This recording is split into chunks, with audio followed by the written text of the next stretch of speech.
qadayada khasab waaye in la hirgeliya maxaa yeelay maxkamaddii cadaaladda adduunyada ayaanu nahay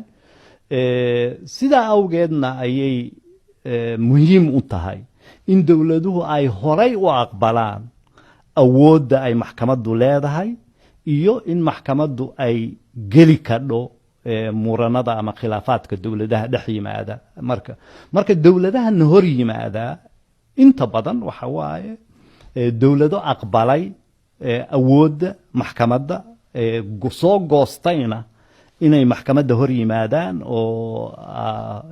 taas horay usoo aqbalay go-aanka maxkamadda ka soo baxana waa ay fuliyaan oo dhaqsay u fuliyaan marka go-aanada maxkamadda iyadu ma dhacdo inaan fulitaan la gelin sidee markaa u hubisaan in go-aankii maxkamaddu ay riday dowladihii ay khusaynaysay ay fuliyeen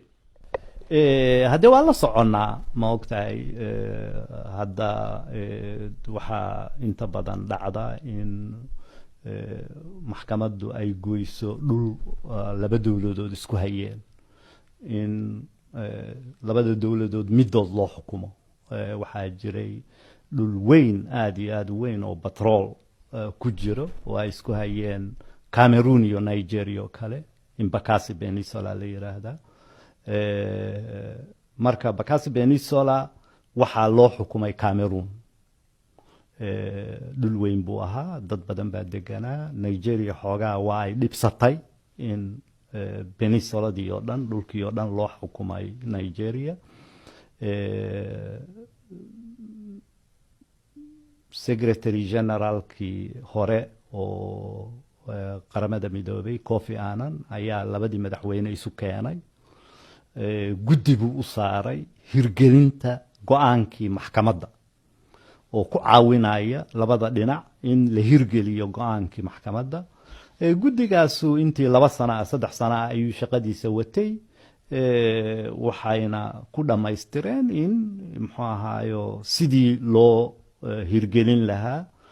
go-aanadii maxkamadda ka soo baxay waana la hirgeliyey dhulkiina waxaa loo wareejiyey cameroon baa loo wareejiyey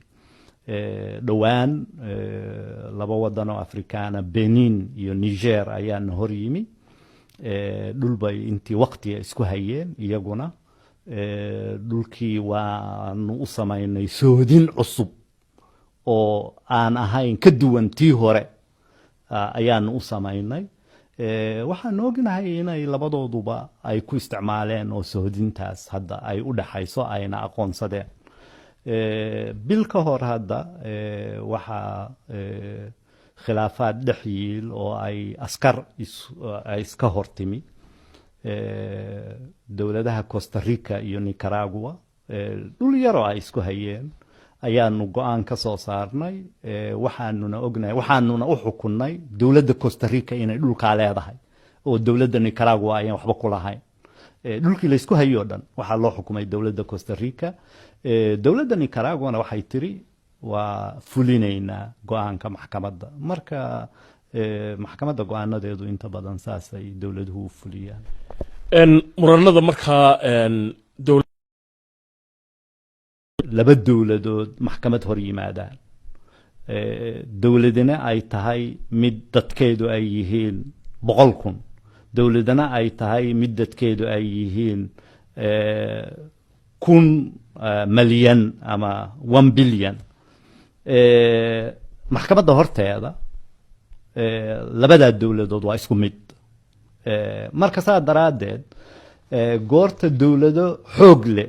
iyo dowlado daciifihi ay hor yimaadaan maxkamadda waxay u hor imanayaan sidii laba dowladood oo isu dhigma oo maxkamadduna waxay ula hadlaysaa dacwadoodana ay u qaadaysaa sidii laba dowladood oo equal oo isku mid ah ma garata hadda dhegeysiga ugu dambeeyay oo aanu dhegeysanaynay wuxuu ahaa dacwooyin ay keentay jamhuuriyadda jasiiradaha Marshall Islands oo ay ka keentay dowladaha haysta hubka nuclearka marka goortii ingiriiska iyo ay hortaagnaayeen iyo jamhuuriyadda Marshall Islands oo shacbigeedu uu yahay 75,000 keliya labaduba waxay si cad uga hadleen sida maxkamadda horteeda ay u yihiin labo dowladood oo isku mida oo isu dhigma oo aan midna xoogeeda ama powerkeeda ayaan la hor imanayn maxkamadda maxkamadda ay ugu jeedaan authority iyaga ka sarraysa oo sharciga arrintaas la hor keenay ku qaadaysa markaa guddoomiye